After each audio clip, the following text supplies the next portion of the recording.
so great to see so many of you here. And I welcome all of you, everyone, and with that I hope to have observed all protocol. Yes, it's great to see you all here. I'm very happy to see you and welcome you to this second Swedish Open Forum. And I dare to say that you represent a broad spectrum of Zimbabwe. So what makes an innovative society? A commitment to education, investing in infrastructure or research, an open society, a belief in each and everyone's ability and responsibilities. So we have our distinguished panelists to offer some various perspectives and ideas on innovation and creativity. As a country and certainly as a private sector, we're very good at making a plan.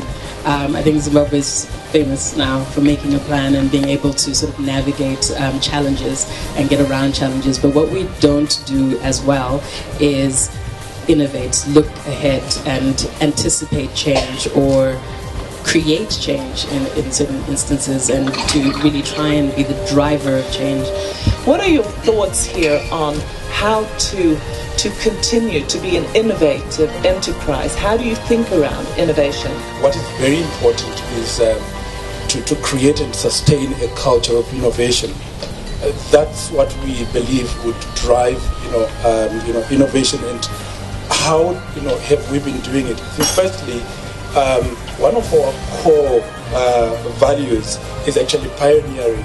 So when people come into Econet, we teach them to create new ideas. Clearly, when you have a discussion like this, you want to have the different perspectives, and government policy making is key. Having listened to this, but also your own thoughts and your government's thought on innovation and how to promote innovation in Zimbabwe. Innovation, this is something that is critical for the growth and development of nations. And I want to speak here as a development economist. So allow me to do just a bit flashback to some of the things that guide us in government when we talk about innovation. Starting with the Sustainable Development Goals. We as a government, we believe in embracing the global economy. We embrace what the UN has discussed and agreed. And from the Sustainable Development Goals, we look at what Africa is a region. What are we talking about? Under Agenda 2063. Then we come down to our own national plan, Zima Asset, and say, so out of the SDGs in Agenda 2063, what do we want as a nation?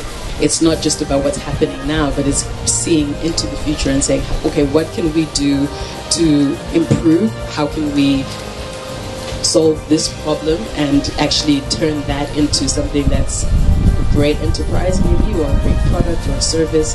How can we do things differently? And I think if you look at creativity is one side. You want to be creative and you want to come up with new ideas on on problems. But then the organization and actually your team leader or your colleagues or your manager needs to be able to give you the time as an employee to maybe pursue this. But I just wanted to point out one thing. I think they've mentioned it. I think innovation is about leadership. Innovation is about leadership.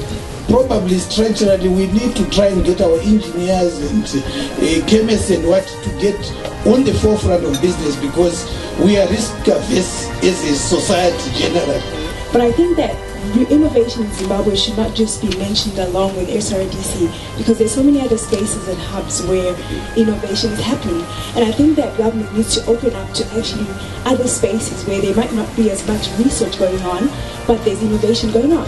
The partnership that can happen between the government and the private sector with the arts sector, arts and culture sector.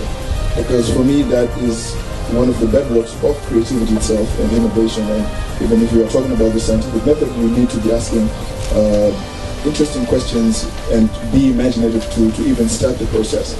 But our question is, where are our graduates?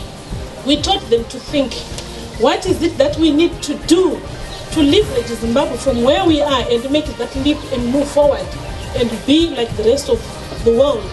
We want our people, Zimbabweans, to be able to embrace globalization, at the same time taking into consideration our own indigenous technological capabilities, not forgetting our own culture, norms and values. We customize what we embrace on the global environment.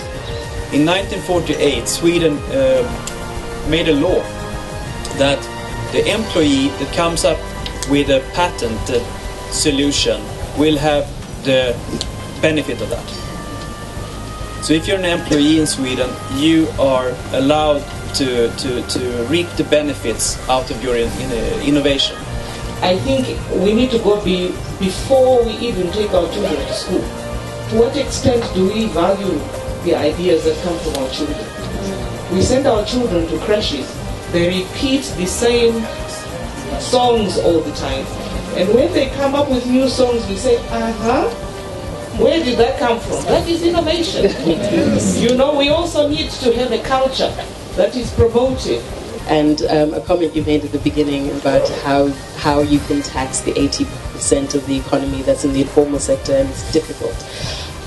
Stop trying to tax us, please. I think that's really...